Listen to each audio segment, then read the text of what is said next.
everybody, it's Sara. Welcome back to my channel. Today it is the end of an adventure. It is the end of our journey. We are going to be reacting to episodes 7 and 8 of the second season of Shadow and Bone Crows Edition. In case you haven't seen all of my other reaction videos for Shadow and Bone season 2, I will make sure to leave them linked in the description box below. But as always, spoilers ahead for the Six of Crows duology, and since the crows are in episode 7 for like 5 minutes, I'm also going to be talking about my overall thoughts for the season at the end of this video. But yeah, without any further ado, I have many thoughts regarding those last 2 episodes, so we're just gonna get right into it. That's when my girl comes in with that sword. Yeah, baby. That's my Kanej. Woo! You were on the ship to Katadam. Nina Zenik, Heartrender. Big fan. Big fan.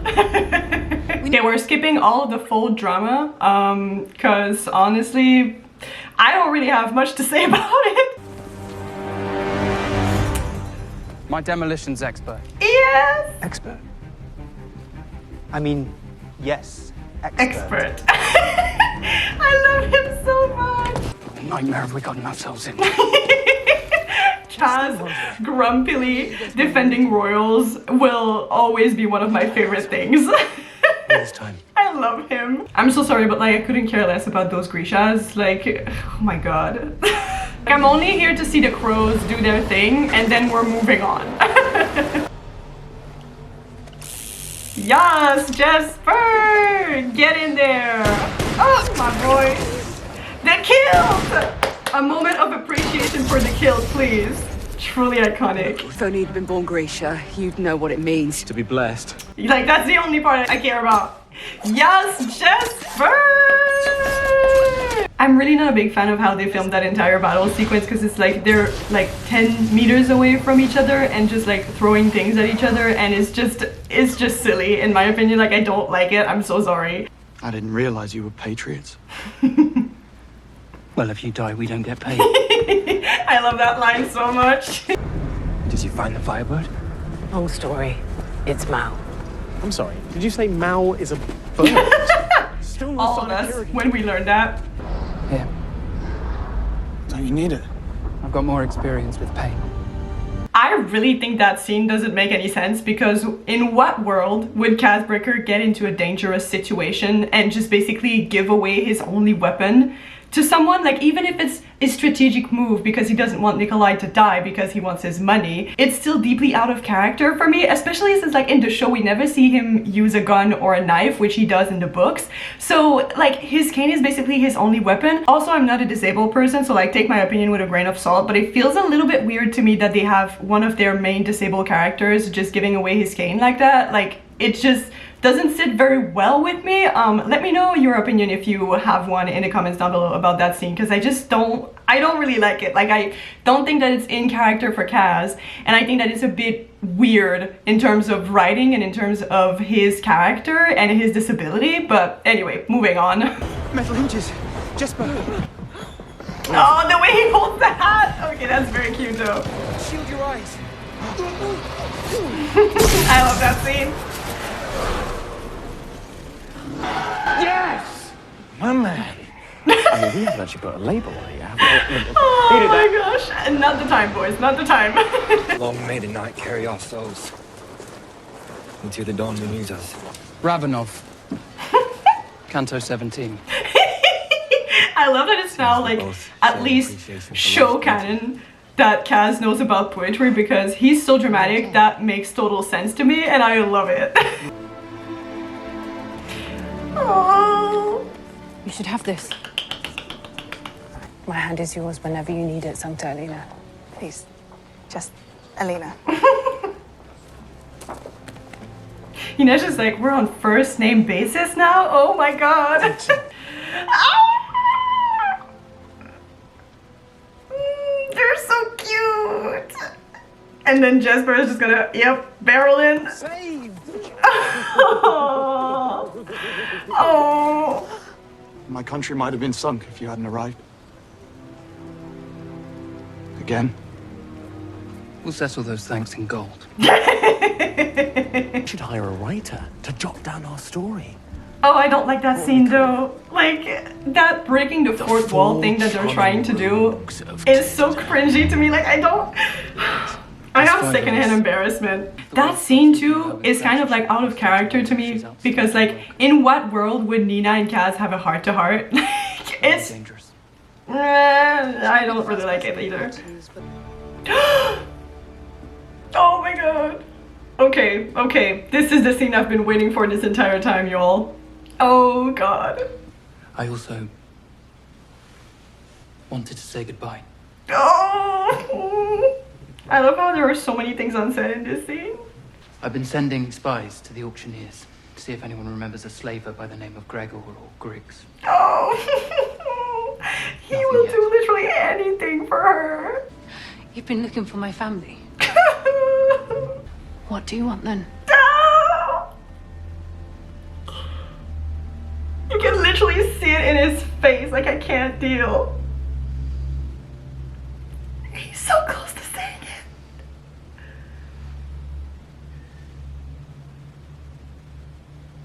To die buried under the weight of my own gold. Oh my god. More money. I'm not okay. Was there never another dream?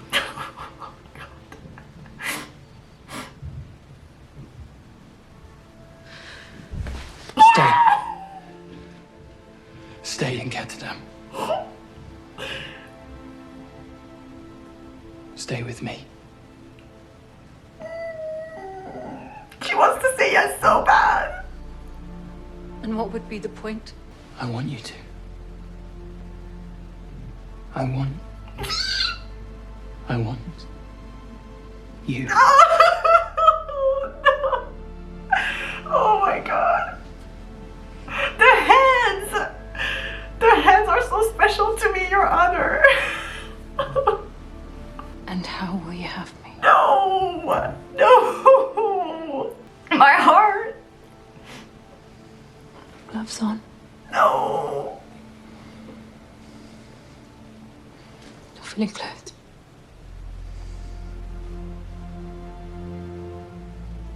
Your head turned, so our lips never touched. Oh, the pain!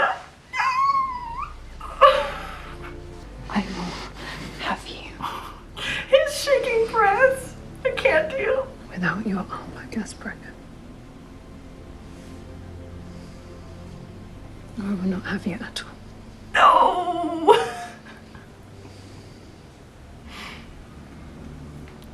His nod, even as he's like dying inside, I can't deal. Oh no. Oh, my heart. I'm so sorry, Cass. And then the resolve. That's also something that I love about this scene. Like, it's giving I will pull myself into a semblance of a man for you. Ah! Okay, let's start with the positives with this scene because I have so many thoughts and so many opinions.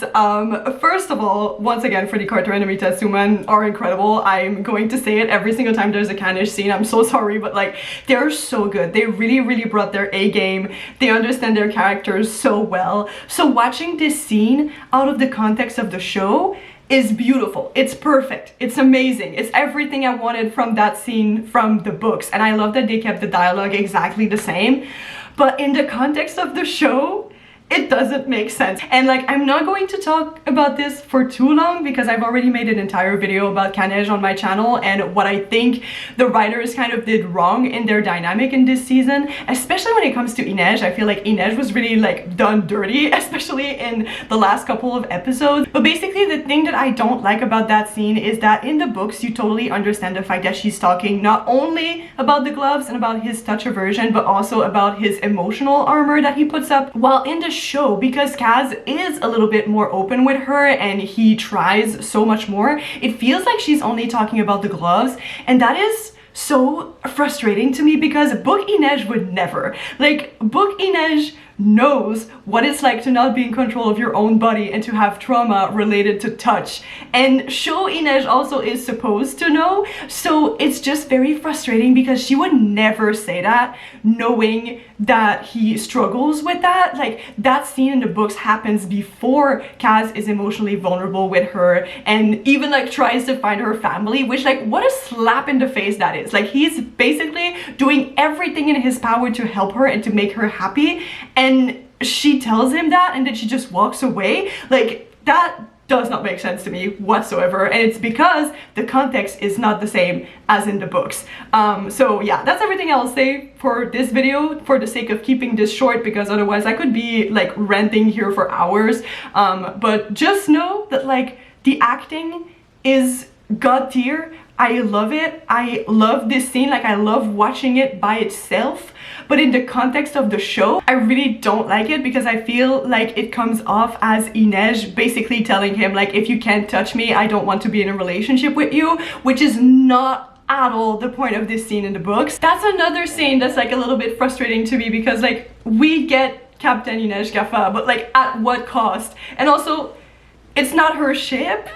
And it's not the ship that Kaz gave to her, so like, I don't want it, okay? Like, I don't want it. I want her to get her own ship. It's so important to her character development and to her story and to just her entire character arc, and also to the kanej dynamic as well. Please give her her own ship, because otherwise I'm gonna be so pissed. Oh, but I love that scene though. So like, we do end on a positive note. I know I've been very critical throughout this entire video, but at least this last scene I really love. Also, I love this like full circle moment of the season starting with Kaz exploding the Crow Club and then him having like the new, better version of the Crow Club. Then go to the menagerie and look for a girl named Cash. No! Tell her I'll buy out any indenture who'd rather work as a serving girl in the Crow Club. Kaz Breaker, Drinks, our feminist waiting tables, charming ally. the customers. No skin trade. This is a salaried position. Like, he could have just helped Inej and let all of these other girls to themselves, but he's actually trying to help and be a better person. Also, the cane! The cane is so good! Oh, I love him. That's my little Kazi. Like, that is one change that they did that I'm actually excited about. Like, I'm kind of curious to see where they're going to take Kaz in the Six of Crows spinoff, if we do get one, which I'm hoping for. Basically, I'm very excited to see what they're going to do with him, since his arc from the books is basically over. Obviously, we know that Pekka Rollins is gonna come back at some point because he's just like, you know, doing stuff in Hellgate.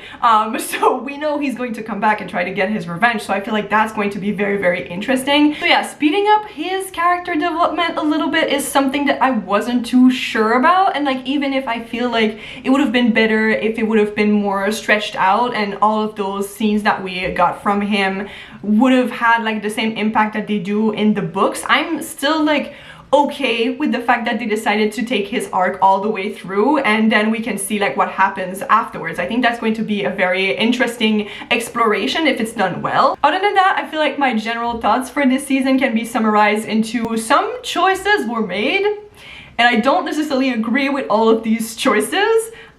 Do I still have hope that the Six of Crows spinoff can give us like what we've actually been waiting for this entire time, which is like the Ice Court plot and all of these amazing character interactions and dynamics and development that we absolutely adore from the books? I think it's still doable. Obviously there will be changes and I'm trying to be optimistic about those changes, especially when it comes to Inej's arc and her character development. I've heard that there is one episode in the Six of Crows spinoff that is Inej centric and I'm very excited to see what they're going to do with this episode because I feel like we barely explored her character history and I just really hope that it's going to be good because like I said, I feel like they did her kind of dirty and my girl deserves better. Like, she's such an incredible character, she's my favorite, and I just want Amita Suman to be able to fully shine in her role because she is incredible and I just wish that the writing for her character this season had been just better in general.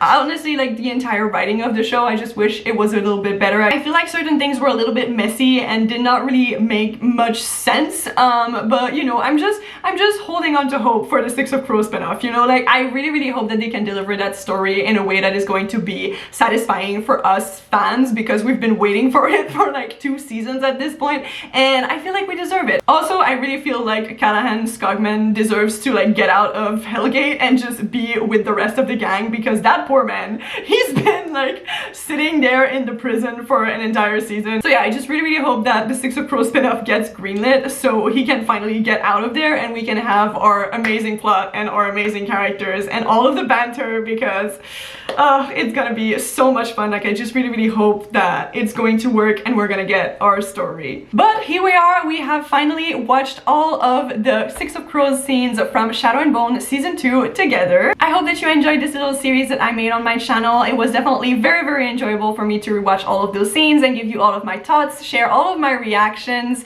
It was also a lot of work, so not gonna lie, I'm pretty excited to go back to like my regular schedule of bookish videos. If you also enjoy that, don't forget to subscribe to this channel so you don't miss out on new content from me. I hope that you stick around if you love books and if you love talking about books, because that's what I usually do.